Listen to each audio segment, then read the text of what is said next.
Yan, hello guys. Good morning, good morning, good morning everyone. So ayan, puntahan ko yung aking dragon fruit mga palangga. Yan po, mayroon pong dahon na napakalapad oh. Hindi ko siya binura mga palangga kasi nagagandahan po ako ng kaniyang dahon. Yan, ang lapad po ng kaniyang dahon guys. Iwan ko kung mayroon ba itong uod. Ayan. So yan, good morning, good morning. Good morning, good morning everyone. So nandito po ako sa labas. Tinitingnan ko ang aking dragon fruit. Mayroon po akong tanim na dragon fruit dito mga palangga at titingnan ko. So good morning everyone. So tingin-tingin ako dito guys, baka mayroong ahas po. Aray ko. Mayroong sagbot dito guys.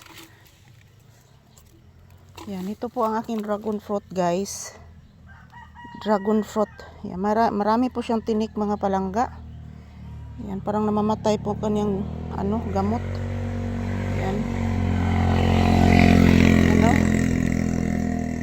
Ito po ang dragon fruit mga palangga. So napakatamis ng bunga nito guys. Yan.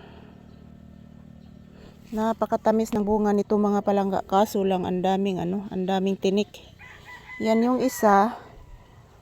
Nagproblema ako nito guys kasi palaki na siya ng palaki pero wala siyang makakapitan. So yan, linagay ko siya dito sa may puno guys. Yan, mayroon po akong orchids dito. Yan po ang orchids.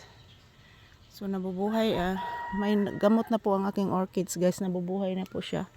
Doon mayroon ding orchids doon sa isang puno ng malunggay. So ito po ang aking dragon fruit. So yan, wala pa siguro itong 2 years guys, or 2 years na ba ito. So mag 2 years ito karong ngayong Mayo sa pagtanim ko. So ito po yung isa. Ito po yung isa guys. Yan nga, ang taba oh. Ang taba, sana mamunga na po ito mga palangga. Sana mamunga na po ito para makakain na po tayo ng dragon fruit. Yan, ito na siyang ibton mga palangga. Oh, mayroong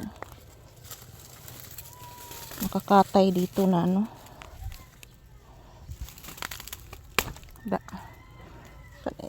Ako na siyang kinuha guys kasi balikos po dito oh. Yan. Yan, pinatay ko mga palangga. Yan, sana po mamunga na po ito guys. Yan, ang bigat na siguro nito mga palangga, wala siyang makakapitan.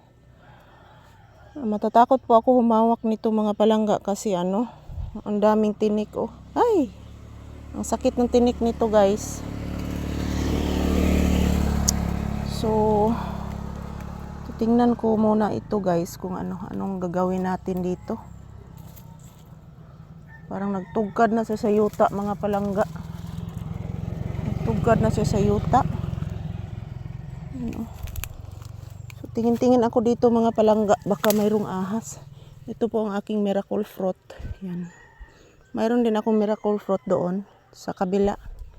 So hindi pa ito namumunga guys. Yung isa kong dragon fruit nandyan oh. Maraming gumagapang. Maraming gumagapang. So ayan, dito po ako. Ay.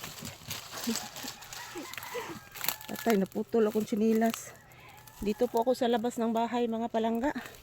Yan, tinitingnan ko po yung aking mga dragon fruit oh. Yan. Dragon fruit.